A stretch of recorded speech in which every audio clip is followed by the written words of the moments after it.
Pembacaan firman Tuhan malam hari ini, namun sebelumnya seperti biasa saya akan bacakan kesaksian terlebih dahulu. Shalom Ibu Debbie dan seluruh tim Mesbah Doa, saya mau bersaksi atas kasih karunia Tuhan dalam hidup saya. Awal tahun 2020 saya menerima anugerah Tuhan yang luar biasa, yaitu kelahiran anak pertama saya. Namun di sisi lain saya juga menerima ujian. 1 bulan setelah melahirkan saya mengalami hipokalemia yaitu kekurangan cairan dan dalam tubuh, sehingga 3 kali saya harus diopnam karena kambuh-kambuh terus.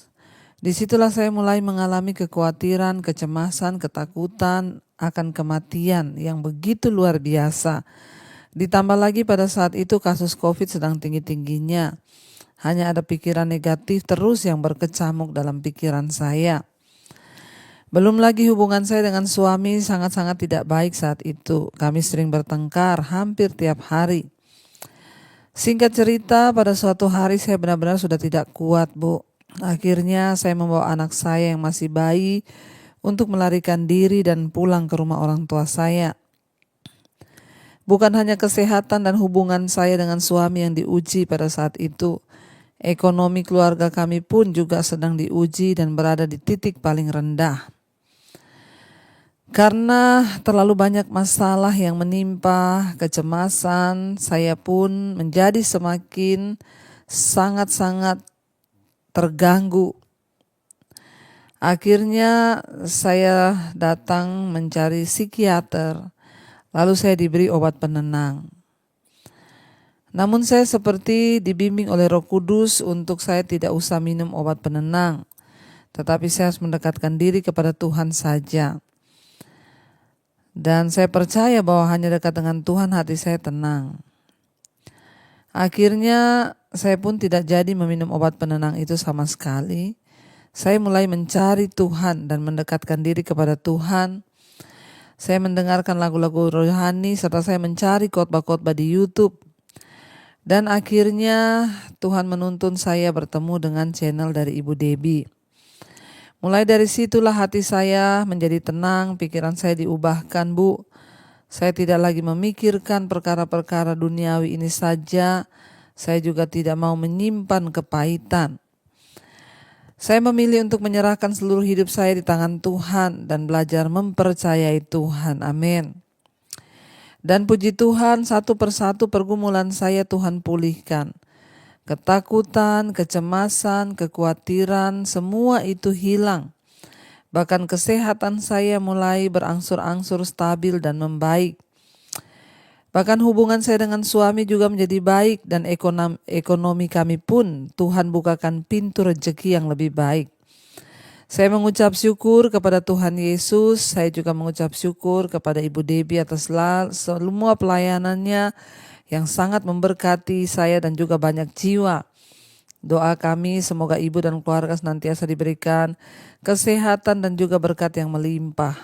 Terima kasih Ibu, mohon maaf kalau kesaksian saya ini panjang, Tuhan memberkati, amin.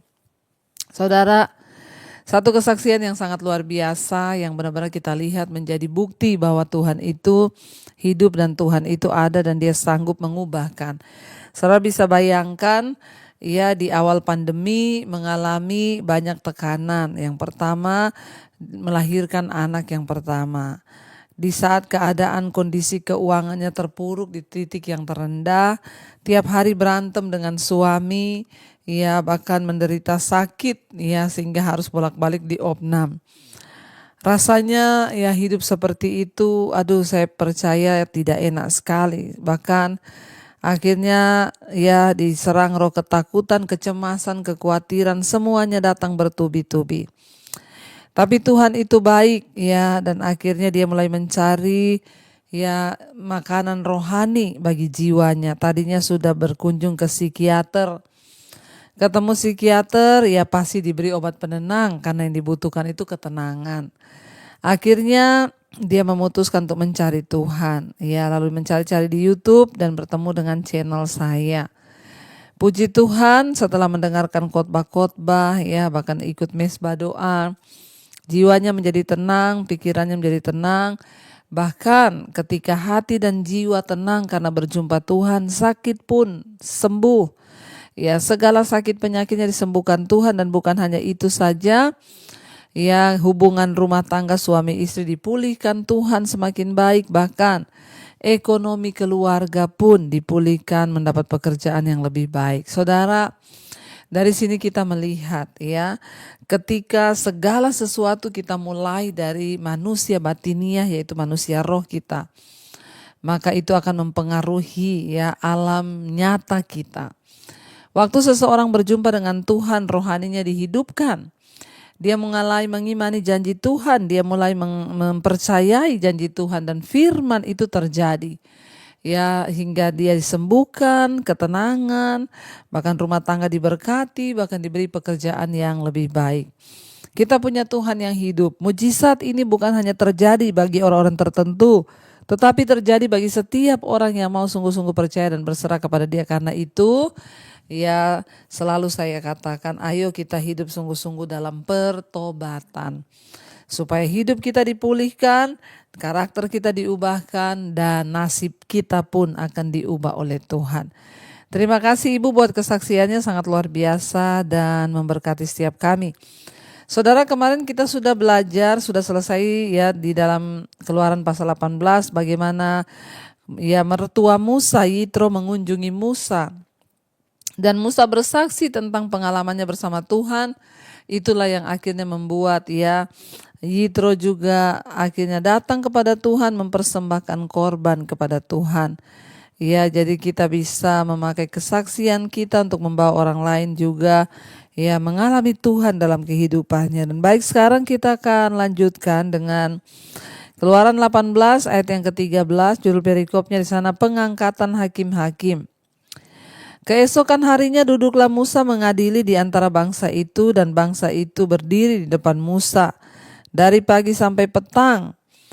Ketika mertua Musa melihat segala yang dilakukan kepada bangsa itu, berkatalah dia, "Apakah ini yang kau lakukan kepada bangsa itu? Mengapa engkau seorang diri saja yang duduk, sedang seluruh bangsa itu berdiri di depanmu dari pagi sampai petang?" Kata Musa kepada mertuanya itu, "Sebab bangsa ini datang kepadaku untuk menanyakan petunjuk Allah. Apabila ada perkara di antara mereka, maka mereka datang kepadaku, dan aku mengadili antara yang seorang dan yang lain. Lagi pula aku memberitahukan kepada mereka ketetapan-ketetapan dan keputusan-keputusan Tuhan."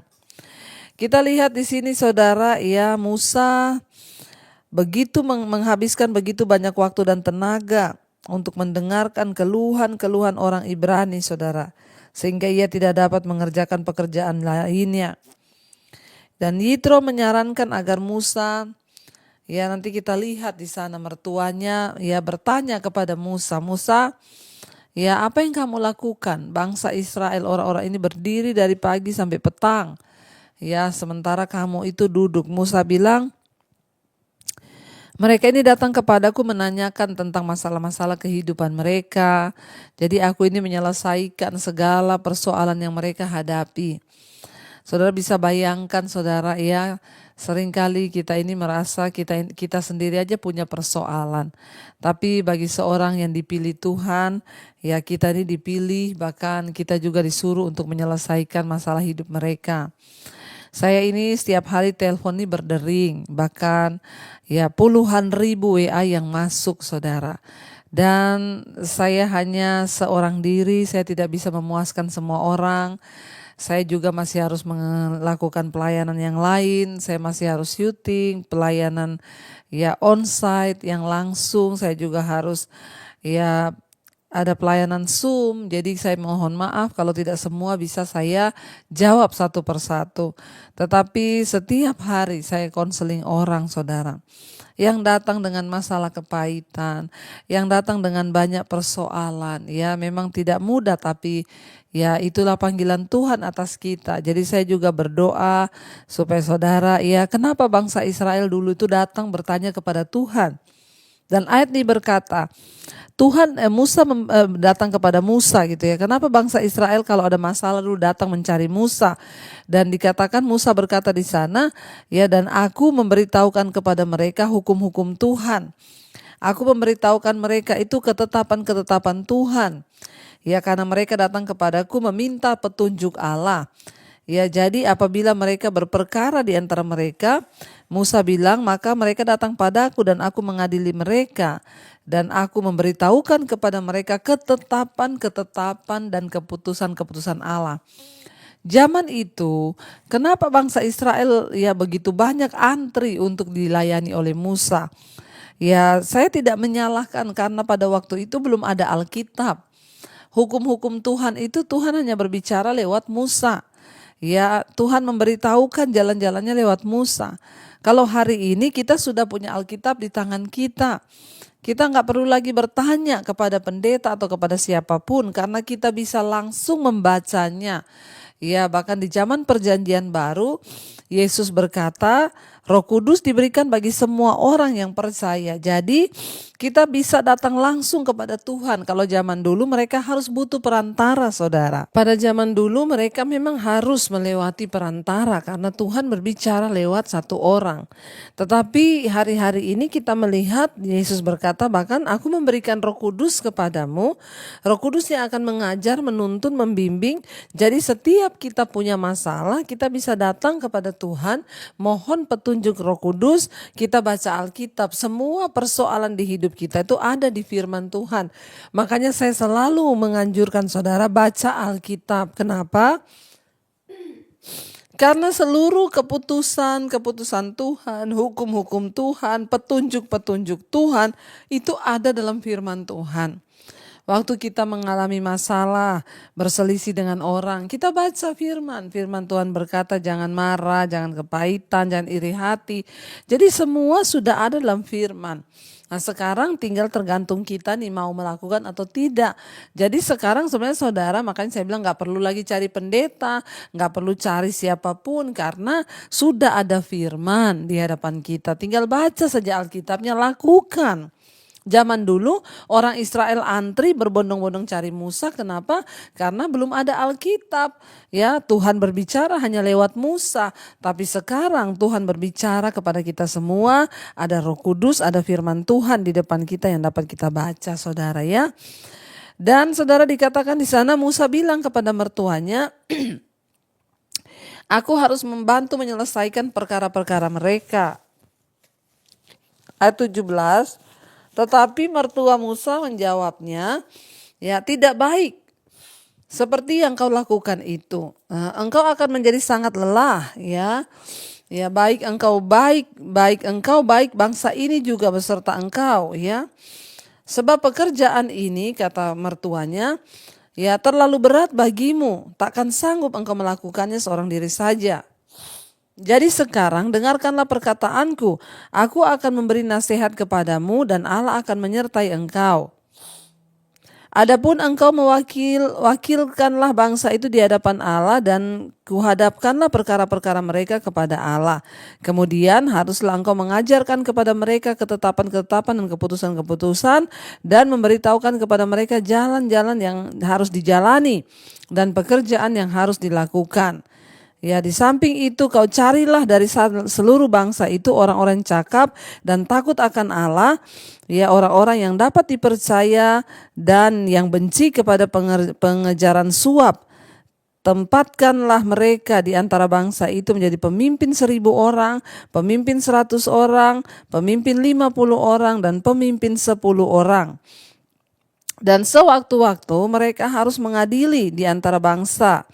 Maka segala perkara yang besar haruslah dihadapkan kepada mereka, kepadamu. Tetapi segala perkara yang kecil diadili mereka sendiri. Dengan demikian mereka meringankan pekerjaanmu dan mereka bersama-sama dengan engkau turut menanggungnya. Iya, jadi saudara mertua Musa memberitahukan kepada Musa untuk memanage ya bagaimana mengatur bangsa itu. Ya supaya Musa tidak kelelahan. Ya memang saudara ya. Kalau makanya saya mohon maaf kalau saudara itu ada yang kok nggak dibalas-balas. Ya karena memang banyak hal yang harus kita selesaikan saudara. Makanya saya berharap saudara baca Alkitab, saudara dengarkan khotbah-khotbah itu sebenarnya sudah cukup. Semua jawaban-jawaban itu ada. Makanya ya mertua Musa berkata kalau kamu kayak gini caranya ya kamu akan kelelahan. Bahkan bangsa itu antri seharian menunggu satu demi satu mau bicara dengan Musa, itu habis waktu. Ya sehingga ya mertua Musa memberitahukan yaitu Yitro, ya dia bilang ya ada banyak pekerjaan penting lain yang bisa kamu lakukan. Lalu dia menyarankan agar Musa mendelegasikan sebagian besar pekerjaan ini kepada orang lain dan memusatkan usahanya pada tugas-tugas yang hanya khusus dia yang bisa kerjakan. Orang dalam posisi memikul tanggung jawab itu memang kadang-kadang merasa ya apa ya saudara, memang tapi susah juga. Ya sekarang seperti saya ini ya, makanya saya melarang saudara jangan cari ya manusia, termasuk pendeta pun saudara. Ya sekarang kalau saya ada yang berkata kepada saya, ibu angkat sekretaris atau angkat orang yang bisa ibu delegasikan supaya ya bisa menjawab masalah atau bisa terima konseling. Nah orang itu kalau mau konseling yang mereka tanya ini dengan Ibu Debbie, betul ini dengan Ibu Debbie, kalau bukan Ibu Debbie saya nggak mau lo konseling. Nah itu juga serba salah, makanya ya jalan satu-satunya saya berkata apa saudara, cari Tuhan. Jangan cari manusia, manusia itu terbatas, saya juga bisa capek, seperti Musa pun bisa capek. Makanya bapaknya, mertuanya mengatur agar Musa tidak kelelahan, tidak kecapean, ya mertuanya aturin, kamu bentuk pasukan-pasukan kepala 1.000, kepala 100, ya bahkan kepala 10, ya nanti mereka ini yang menjadi wakil-wakil yang akan ya membawa masalah-masalah yang berat, nanti lewat mereka baru datang kepada Musa. Ya dan Musa mendengarkan perkataan mertuanya ayat 24 dan dilakukannya lah segala yang dikatakannya. 25 dari seluruh orang Israel Musa memilih orang-orang yang cakap dan mengangkat mereka menjadi kepala atas bangsa itu, menjadi pemimpin 1.000 orang, pemimpin 100 orang, pemimpin 50 orang dan pemimpin 10 orang. Mereka ini mengadili di antara bangsa itu sewaktu-waktu perkara-perkara yang sukar dihadapkan mereka kepada Musa, tetapi perkara-perkara yang kecil diadili mereka sendiri. Kemudian Musa membiarkan mertuanya itu pergi dan ia pulang ke negerinya. Saudara, ya lihat kalau ada perkara-perkara besar, saya juga sekarang memilih saudara yang saya tangani perkara-perkara besar. Contoh apa? Orang mau bercerai, yaitu perkara yang serius. Contoh apa?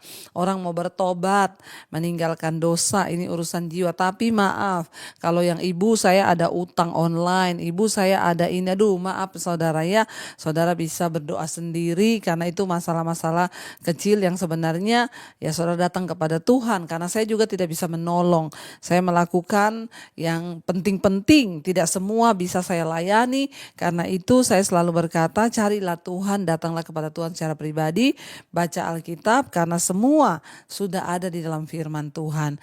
Zaman dulu berbeda, mereka mencari Musa karena Tuhan berbicara lewat Musa, tapi sekarang ada Roh Kudus yang berbicara bagi saudara, ada firman Tuhan, ada Alkitab yang sudah ditulis. Firman Tuhan ini berisi apa? Janji Tuhan, petunjuk Tuhan, hukum Tuhan, jalan yang harus kau tempuh itu ada di firman Tuhan. Tidak perlu lagi diajarkan bolak-balik, tidak perlu tanya-tanya pendeta. Ya kalau engkau tahu ini dosa, ya tinggalkan karena firman Tuhan itu ada dan semua tertulis dalam sini. Mari kita renungkan firman ini, kita mau tundukkan kepala, kita berdoa. Terima kasih Tuhan, kami mengucap syukur hari ini Engkau mengajarkan kepada kami bahwa dalam masalah persoalan yang kami hadapi, kami harus mencari Tuhan secara pribadi. Berbeda dengan bangsa Israel, mereka tidak mengerti jalan Tuhan. Namun kami bersyukur hari ini kami ada firman Tuhan, ada Alkitab, bahkan ada Roh Kudus sebagai perantara Tuhan berbicara kepada kami umat-Mu, gereja-Mu. Terima kasih buat hak istimewa yang Tuhan berikan pada kami untuk datang secara pribadi kepada Tuhan. Berkati setiap umat-Mu Bapa, mereka yang ada masalah, persoalan, pergumulan, Tuhan turut bekerja campur tangan. Yang mengalami masalah dalam rumah tangga, Tuhan pulihkan. memulihkan. Roh Kudus berbicara secara pribadi yang terikat dengan dosa-dosa kenajisan, percabulan, homoseksual, lesbian, perselingkuhan, ketakutan, kecemasan, kekhawatiran, kepahitan, amarah, dendam. Kami buang segala itu di dalam nama Tuhan Yesus. Yang terikat dengan minuman keras, obat-obatan terlarang, rokok, judi online, yang terikat dengan narkoba, dengan segala macam yang bukan berasal dari Tuhan, kami katakan hancurkan di dalam nama Yesus. Kami juga berdoa Tuhan bagi setiap mereka yang sedang terbaring sakit hari-hari ini, Tuhan jamah, berikan kesembuhan di dalam nama Yesus. Kami percaya ketika kami sungguh-sungguh mengandalkan dan mengharapkan Tuhan, Engkau turut bekerja dalam segala sesuatu untuk mendatangkan kebaikan di hidup kami. Berkati setiap rumah tangga demi rumah tangga, suami, istri, anak-anak, tutup bungkus dengan kuasa darah-Mu. Biar hidup rumah tangga kami diberkati, dijauhkan dari segala hal yang tidak berkenan kepada Tuhan. Kami dan seisi rumah kami memilih untuk sungguh-sungguh beribadah kepada Tuhan. Berkati juga setiap mereka yang rindu punya keturunan, Tuhan bukakan kandungan yang tertutup dalam nama Yesus. Berkati Tuhan yang adalah masalah ekonomi, berkekurangan, Tuhan cukupkan. Yang terlilit hutang piutang, Tuhan turut bekerja. Yang ingin menjual aset, kami percaya Tuhan sanggup mempertemukan kami dengan orang yang terbaik. Terima kasih Bapa, terus berkati bangsa dan negara kami Indonesia. Berkati Bapak Presiden Jokowi, wakilnya, dan seluruh jajaran kabinet TNI Polri. Tuhan menyertai dan memberkati bangsa ini. Lawatan Tuhan terjadi dari Sabang sampai Merauke. Hujan pertobatan tercurah sehingga Indonesia boleh menjadi negara yang diberkati Tuhan, bahkan menjadi negara yang memberkati bangsa-bangsa lain. Berkati Bapa setiap mereka yang ada di 5 benua, Asia, Afrika, Amerika, Eropa, Australia. Tuhan tutup bungkus dengan kuasa darah-Mu. Turunlah kiranya berkat-Mu Tuhan atas setiap bangsa-bangsa ini, terutama yang bertikai. Kami terus berdoa buat Rusia, Ukraina Tuhan, biar perjanjian damai boleh segera terjadi. Tuhan, kami percaya bangsa-bangsa akan sujud dan tunduk kepadamu di dalam nama Yesus. Kami percaya malam ini yang sakit Tuhan sudah sembuhkan, yang berbeban berat Engkau berikan kelegaan. Kami buka hati dan tangan kami untuk menerima berkat Tuhan. Tuhan memberkatimu di dalam kehidupan rumah tanggamu. Tuhan memberkatimu dalam pekerjaanmu. Dia memberkati engkau dalam kesehatan dan keuanganmu. Diberkati Tuhan sehingga engkau menjadi berkat bagi bangsa-bangsa, bahkan bagi banyak orang. Terimalah kiranya berkat dari Allah Bapa, cinta kasih Tuhan Yesus Kristus, penyertaan Allah Roh Kudus menyertai hidupmu mulai hari ini, bahkan sampai kali yang kedua Tuhan Yesus datang menjemput kita. Namamu tercatat dalam kitab kehidupan. Dalam nama Tuhan Yesus yang percaya diberkati Tuhan, katakan bersama, amin, amin, amin. Tuhan Yesus memberkati. And there I find you in the mystery.